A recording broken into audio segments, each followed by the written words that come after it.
everyone, welcome back to another episode of Dead Rabbit Radio Classics, where we take a look at a classic episode with some new information. This one was actually recommended by Godrilla. Patreon-supported Godrilla, so thank you so much. This is a really interesting episode. I actually can't wait to do some behind-the-scene information on it. And that is going to be at the end of the episode. So if you listen to the episode at the end, I'm going to let you know some cool stuff that was happening behind the scenes, and why I think this may actually be a pivotal Dead Rabbit Radio episode. This is episode 13. Honestly, probably 3 weeks. Even more demonic rap conspiracy news, and apparently Michigan can be the last place you'll ever be. Today on Dead Rabbit Radio.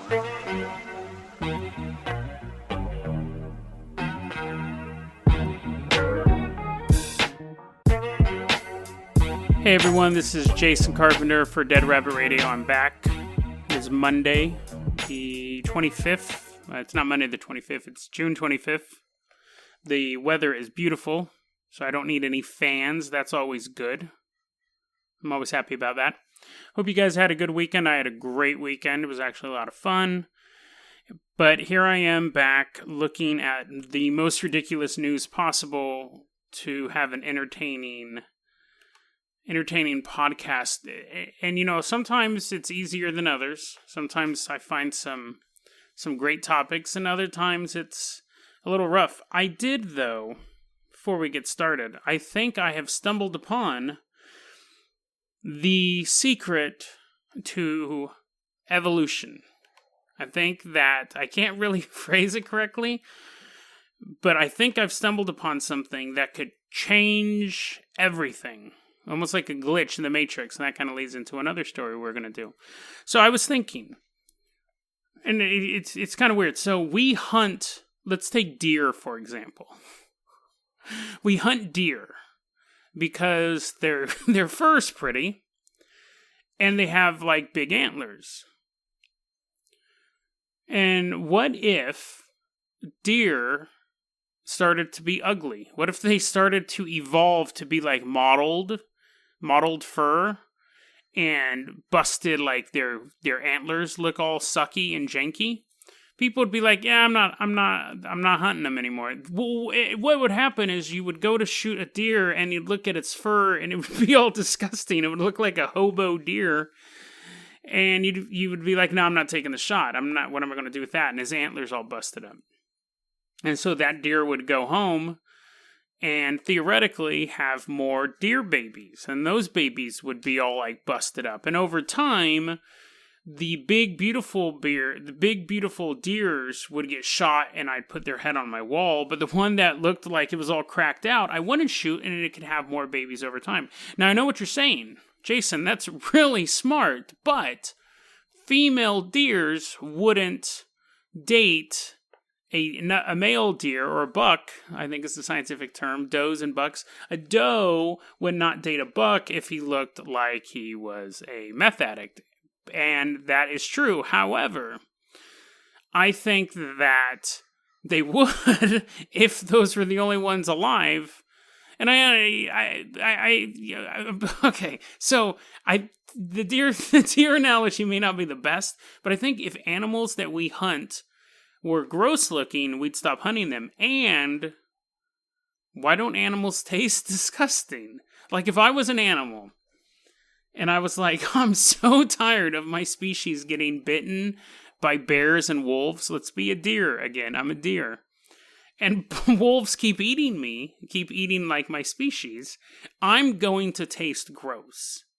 I'm gonna like start to evolve so I'm grosser. So when a wolf bites me, he's like, ugh, and then, like, runs away, and then I live to have other babies. So you can have it both ways. You could have, like, a busted-up-looking deer that no one wants to hunt, or a beautiful deer that tastes disgusting, and then they wouldn't have to worry about natural predators. That, I don't know if that either disproved evolution, why animals taste so good, or actually proved that we can make evolution better. That's one of the two. I was thinking about that the other day. I told my friend, she didn't get it, but she did have a headache, so I'm going to chalk it up. Not to any faults in the argument itself, but the fact that she had a headache. Because we were sitting in a really hot theater for a while.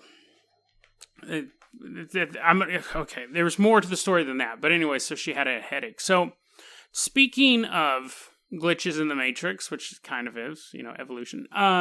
So, there is, like I said, I like to cover conspiracy theories that are fairly obscure.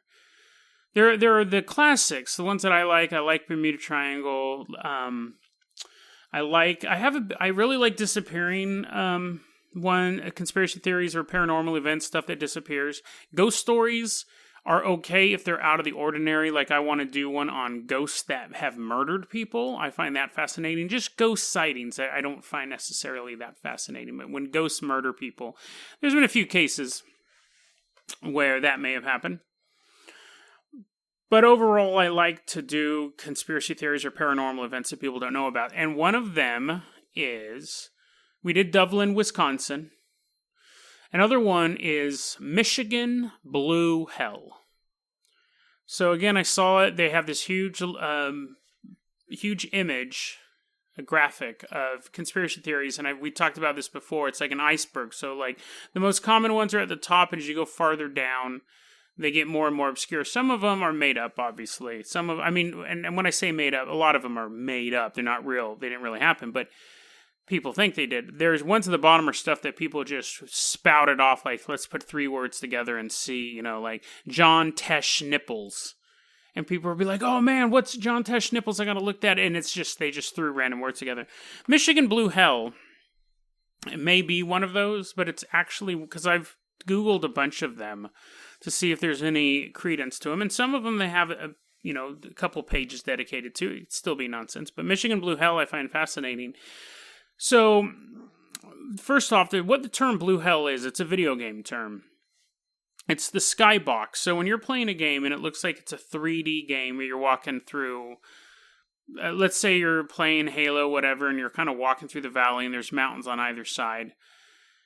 You can clip through the mountains. So you can basically move through the mountains through some sort of glitch in the game, and then you pass through what you thought was a 3D object, but it's actually just like a graphic on either side of you. Now you're in what's called Blue Hell. It's basically like the skybox. It's the parameters of the game, so now you're outside of where the developers wanted you to be, and you're kind of just in this void. And it tends to be blue because what happens is they paint the sky blue and they just basically program a big blue box and then they put the assets inside of it and you're supposed to walk that path. But most games, you can glitch out if you're persistent enough.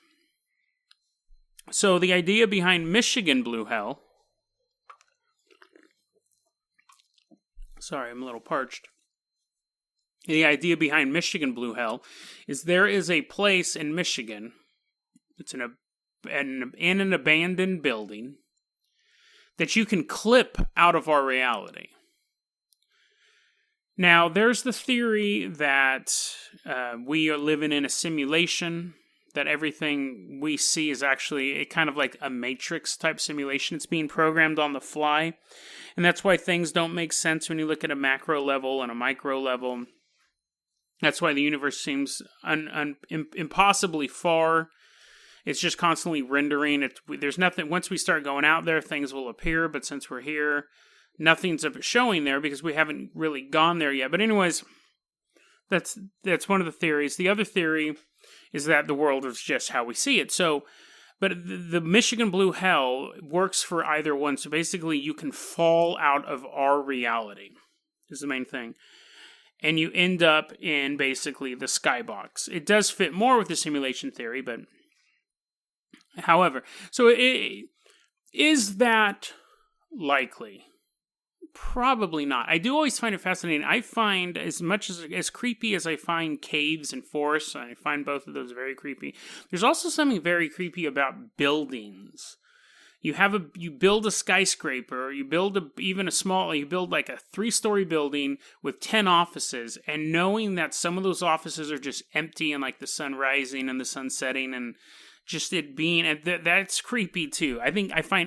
I find emptiness creepy, but I also find forest full of animals creepy. No, I find forest full of animals dangerous, but an empty forest is terrifying. So a building full of people, I'd be like, I don't have any problem with these people. But being in an office complex by myself, being in a library by myself, that's really, really spooky. So yeah, the idea that you can there's a random building in Michigan that you can walk into and just kind of fall out of our reality by you didn't mean to do it. There's talk that Michigan Blue Hell is related to the elevator game, which is something we may go over in another episode, but we won't. I'll just tell you right now, elevator game, you can Google it, I'll link it, whatever. It's a game where if you go on an elevator and hit the buttons in the right order, you can end up in an alternate reality. Like you step off the elevator and you're in this alternate reality. They did a short film version of it, I think, in VHS 2 or 3 or whatever. But anyway, so that's the same thing. It's basically a way to leave our reality, which, again, is another conspiracy theory or paranormal event that I find fascinating. I'm going to do an episode. I'm going to do a story on a couple of people who have supposedly come from their realities to ours. It also kind of plays with the Mandela effect. Anyways, where I'm going with this is that apparently also in Michigan, there is a story about a native... No. There is a story in Michigan that in their Native American history, they had a evil snake god there, and they actually trapped him in this Michigan Blue Hell area. So it's one of those stories that one may have preceded the other. Either there was the old legend about the evil snake god that was causing trouble in the Michigan area and was trapped into this void, and then someone read that story and they said, oh, that's a cool idea, but let me modernize it and call it Michigan Blue Hell. There's the other possibility that the Michigan Blue Hell story was made up first, and then someone went back and made up a story about the tribes, because I really don't know. I'm just reading this on the internet. The most fascinating answer, though, is that they're both true, and that is that there was a giant snake god thrown into a void in Michigan. We built a city on it, and there's still like a frayed area of reality where you can walk into an office building and fall out of the skybox. I mean, obviously, two of those are far more likely than the third one, but again, I think the third one is interesting. I think that's kind of an interesting concept, and it plays into my whole office buildings are creepy if there's nobody in them. Abandoned anything is creepy, because you think, why did people leave this? Whenever I read books or stories about like Mary Celeste or whatever, where people go onto a boat and like it's totally empty and you can't use anything but your imagination. You know what? Actually, let me do a side story right here, because this kind of plays into it. There's actually a story I was reading about the other day. The Sarah Joe. The Sarah Joe was a little boat back in the 1970s. Okay, 1979. I don't have a photographic memory. I got the article pulled up here. I'm sure you guys know how brilliant I am with me knowing. Never mind, that joke failed. So in 1979, these 5 dudes hopped on a fishing boat off of Hawaii, and they said, "Hey, we're gonna go fishing."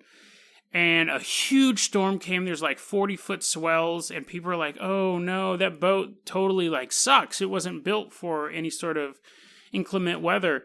So of course the boat goes missing. They're like people are walking along the beach looking for them. They can't go out to the ocean to find them. The storm's too big.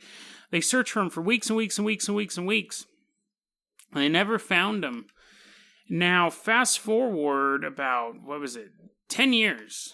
10 years later, there are these nerds from Hawaii doing some sort of science thing. They're from the Western Pacific. This totally sounds like a bunch of nerds hanging out here. Western Pacific for the National Marine Fisheries Service. That sounds pretty nerdy. But anyway, so they're walking along this island and they find the boat. Oh, I should have said the boat was called the Sarah Joe. I don't think I said that in the beginning. So anyway, they're walking along this beach. They find this little uninhabited island, and it has just shrubs on it, maybe some trees. I'm looking off in the distance here. They find this boat. They find the Sarah Joe, and they're like, oh wait, no, they didn't know. They didn't know about the boat. They're from something related. But anyways, they see the boat and they're like, oh, it's from Hawaii, according to its license plate or whatever's on a boat. And then they saw a grave, and the grave had a mandible. And it had a piece of paper and a little piece of tinfoil, and a piece of paper and a little piece of tinfoil, piece of paper, little piece of tinfoil. And so they reported the findings, and investigators came out to the island, and there was 5 people on the boat. And the jawbone belonged to one of the guys. So the question to me is, well, not just to me, everyone was wondering, where'd the other 4 people go? Did they make it onto the island and die and just kind of float away? Were they killed during the initial storm and this guy was in the boat by himself for a month or 2? And it was floating around for 10 years. As far as they know, because what happened was a previous team came on to the island before and didn't record that there was a boat there. So it's just weird. And you think about what happened to the other 4. The most likely thing is that they got thrown off the boat and this dude was just floating on the boat for whatever reason. He didn't get thrown off the boat and he crash landed. I think it's possible that all 5 of them crashed on the island, and one of them died, who they buried, and then the other 4 just went off and had some jungle adventures and died off one by one. I would hate to die of old age in a cave, but if I was on an island and there was fruits and stuff, I wouldn't mind dying of old age on an island, even a deserted island. As much as I hate abandoned stuff, I think it's different being abandoned on an island because it's half the worst stuff on an island's in the ocean. It can't really get you. But yeah, and that always, whenever I think about people getting trapped on an island or in a cave, all those miners got trapped in that cave, you think, how long would you have to be trapped on an island with 3 other guys before you started being gay with them? I think that is a legitimate question. At what point do you say we're gonna start having sex with each other? The answer is not never. Whatever the answer is, it's not never. You could say, well, and you're not getting rescued. Maybe if you were only on an island for a week, it's not I'm gonna start hitting on you within a week. And then a rescue plane shows up. But at a certain point, you're not getting rescued. It's been 2 years. You're not getting rescued. You're going to start having gay sex. That's just, you can't, people do it in prison. There's consensual gay sex in prison. I don't think it would be that long. I'm not saying don't go on a trip with me because the car might break down and we have to wait for AAA. I'm not saying that. But I think any man would you're not going to say, oh, I'm never going to have sex again for the rest of my life. Think about it, mull it over, consider that. And we're going to move on to this last story, which I want to talk about quickly because I don't want these episodes to be too long.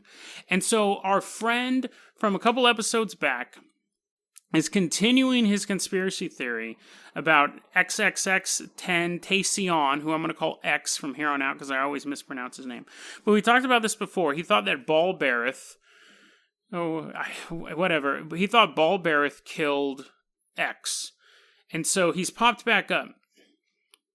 I'm going to read this real quick. So, initially, this is what he says. Initially, I believed X was killed by the Grand Pontiff of Hell, Balberith.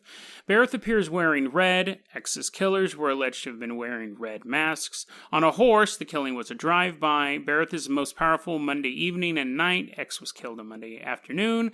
And during the month of June, and according to Christian lore, Berith is associated with murder and blasphemy.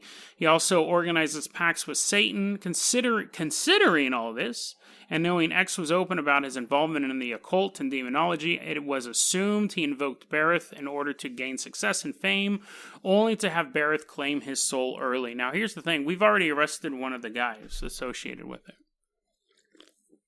So, it's, I think the idea of this being like a paranormal guy floating around, but he has more. However, this is, again, don't consider this as me, this is this guy posting. And this is where it goes way overboard.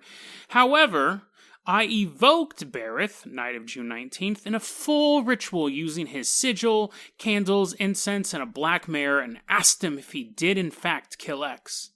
He said no, but did concur X was killed for being into the occult and for being stupid with it. Spirit snatched his soul because he was nagging them too much. Legit occultists know you never get spirits to do your proverbial laundry because they will demand you worship them and fuck with you if you don't. And this is where he should call the cops because now he has evidence. Bareth also showed me an image of the guys who gunned X down. Now, this is the description. I don't know. This might be a little off base. Dark black dudes, tall and skinny, saggy pants. One of them had grills, I think, and they were holding huge guns in front of their black car. He also showed me whom I believe to be another shitty rapper from Florida, Kodak Black, with the Killers. But X and Kodak were friends. No idea how he's linked to any of this.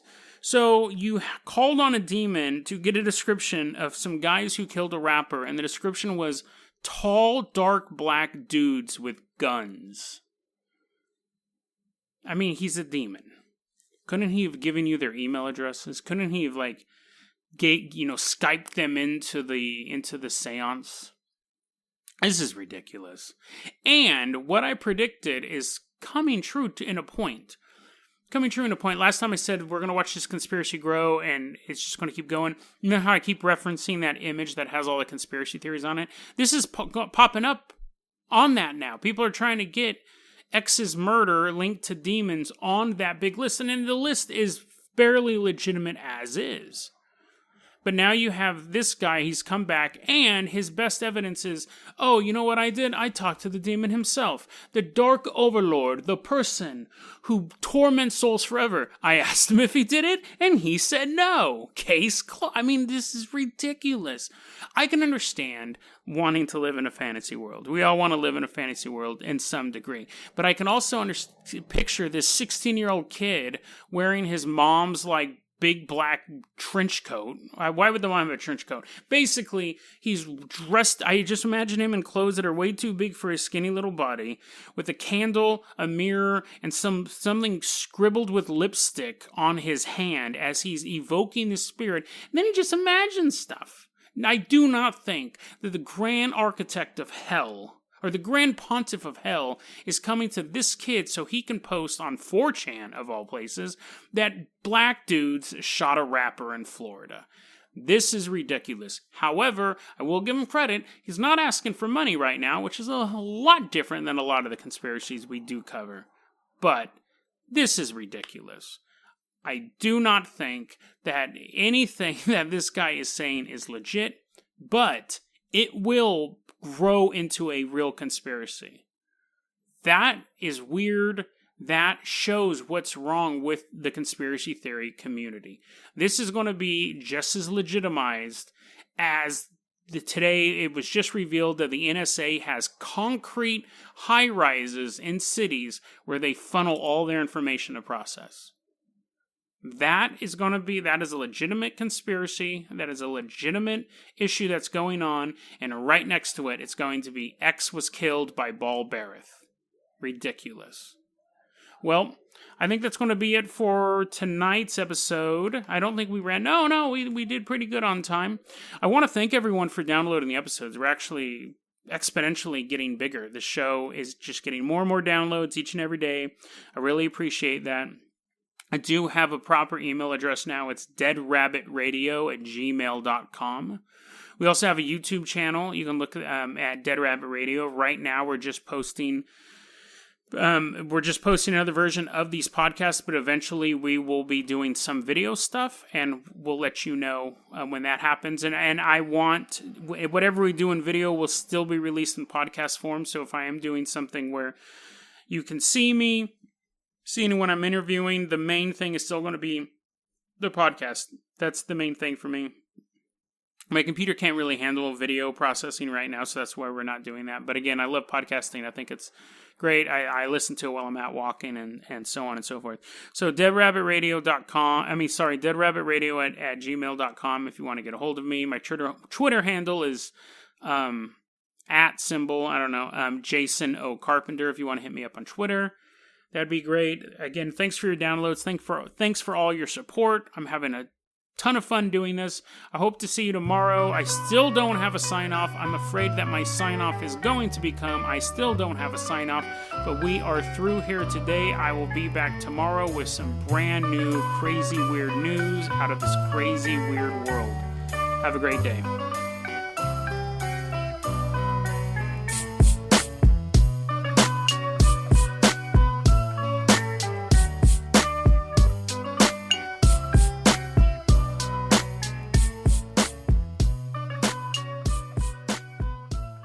So that was episode 13. The first thing I want to talk about, I kind of want to go in order here.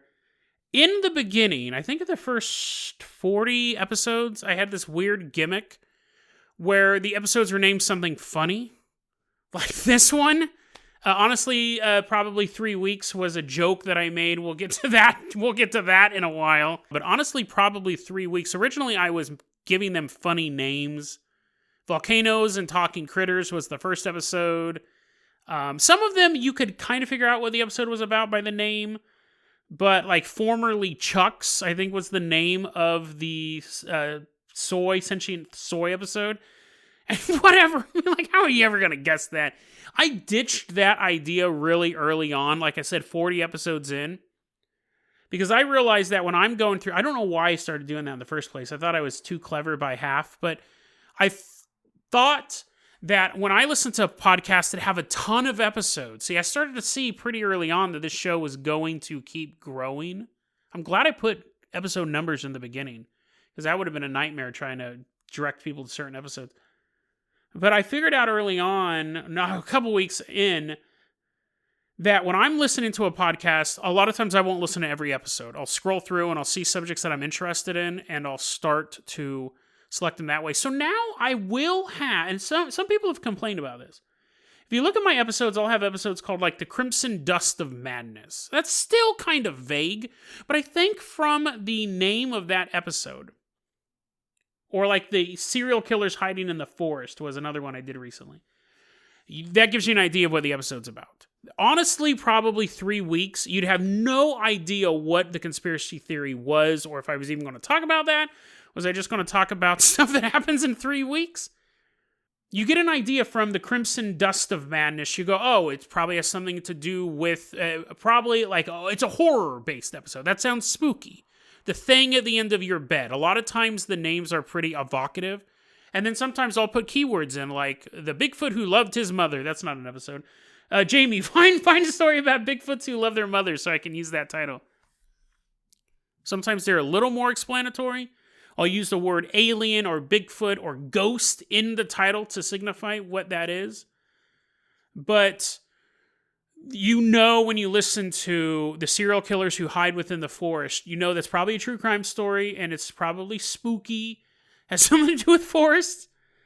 Honestly, probably 3 weeks. Don't Meth with the Resistance was an early episode. You have no idea what that was about. So I'm glad I ditched that gimmick. And it's interesting because then I started going to titles that specifically said what it was. I think I went through like the Crazy Cryptid week shortly after I gave up this, and it was like the episode was called the Atbatwa, or the episode was called the Groot Sling.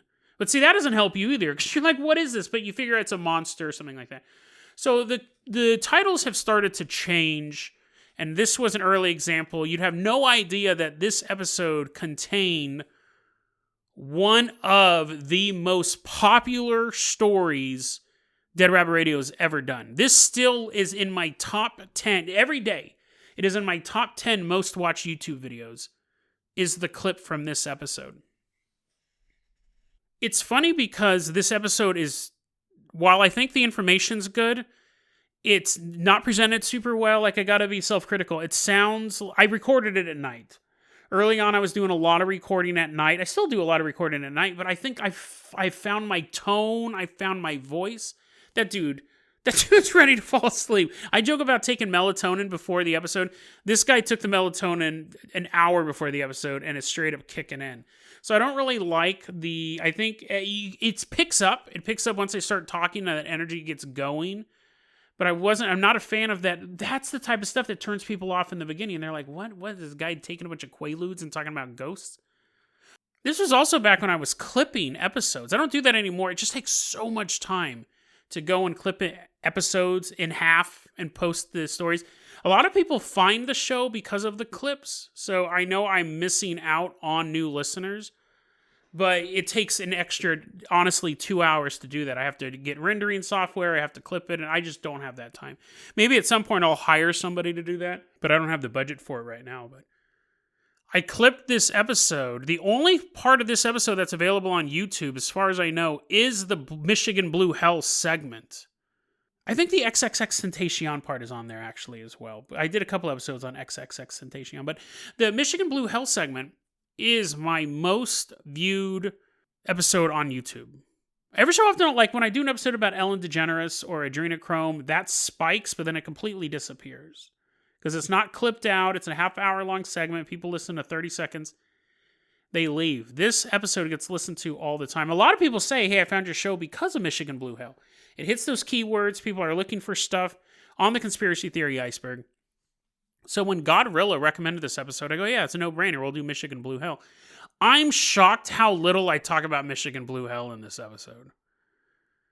It's absolutely bizarre. It is a conspiracy theory that got so many people involved.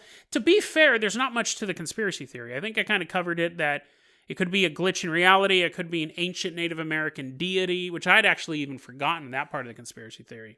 So that was kind of cool to kind of re-listen to that. And then I started talking about the Sarah Joe, and then I proclaim that if we are ever lost together for 3 weeks, I'm gonna turn gay. Like, what happened? Is that part in the YouTube episode? And I think it works, obviously, because I think Dead Rabbit Radio, it's not just about, here's a dry presentation of the facts. Some stories are like that, but it's here's facts and here's jokes. And I try to separate the two. Sometimes they get interweaved if I think it works well together. I don't want it to be waka waka waka, Fonzie all the time. Not Fonzie, Fozzie all the time. Fonzie's a. So I think it works. I don't know if that's in the YouTube segment, honestly. This might be the first time a lot of you guys are hearing the full Michigan Blue Hell episode. But it's such a pivotal episode. The XXXtentacion segment, I love. I just love, and I predicted it. It is on the conspiracy theory iceberg now. I just love the fact that this guy was saying all of this stuff, and I was just making fun of it. Like, to me, that's one of the things I love about Dead Rabbit Radio. I love the deep investigative stuff where I'm going through internet archives and looking for stuff on Michigan Blue Hell, a very famous iceberg conspiracy theory. And then I love just talking about a guy who met a demon named Balbareth, who showed him a photo of 2 black dudes with guns who killed a rapper.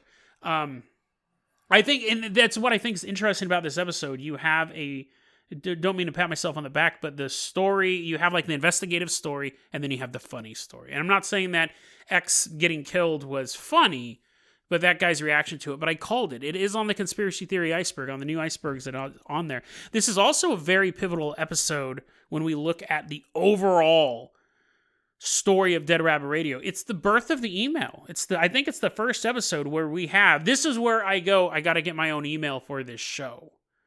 We're 13 episodes in. This is only like week 2. But at first I was kind of like, I don't know how this is going to turn out, but we were getting people to listen. And I was having fun doing it. So this is the first time we had the email. And I mentioned, hey, I'm going to start. I think I mentioned I set up a YouTube channel, or I'm going to set up a YouTube channel. This is one of the first videos. And when I say it's the most viewed, it's not, again, because it was one of the first. Every week it's in the top 10. Everything else shifts back and forth. But this one is always like top 1, top 2. People are always finding this. So I'm so glad that I did clip this one. I hope you guys are entertained by it. It's actually, again, before the sign-off. I don't know what my sign-off is going to be. And now I created my sign-off because people were saying, hey, man, I can't listen to your show all the time. And I remember I turned to my buddy Kyle and I go, you don't have to listen every day. And I was like, that's it. That's the sign off. Because that's true. I don't want people to feel obligated to listen to the show. I listen to it every day. Because I work on it. And then I don't listen to it for months, or in this case, almost 2 years since I've listened to this episode. So Godrilla, really good choice. I really enjoyed listening to this episode. It's a pivotal episode. It's the king of the YouTube episodes. I do have to say, when I was re-listening to it, I think it would be longer than 3 weeks. That was my takeaway from the whole thing. I go, 3 weeks is actually quite short. A year, maybe. Okay, maybe not a year. Maybe in between 3 weeks and a year. But again, that does not mean don't go on a road trip with me. We would have a lot of fun, and I would not become gay at any point. Okay. But again, that does not mean don't not go on a road trip with me, because that'd probably be a lot of fun. deadrabbitradio@gmail.com is going to be your email address. You know the rigmarole. Hey, we're going to do this again with tomorrow's bonus episode. I hope you guys join me then. Have a great one, guys. I'll see you soon.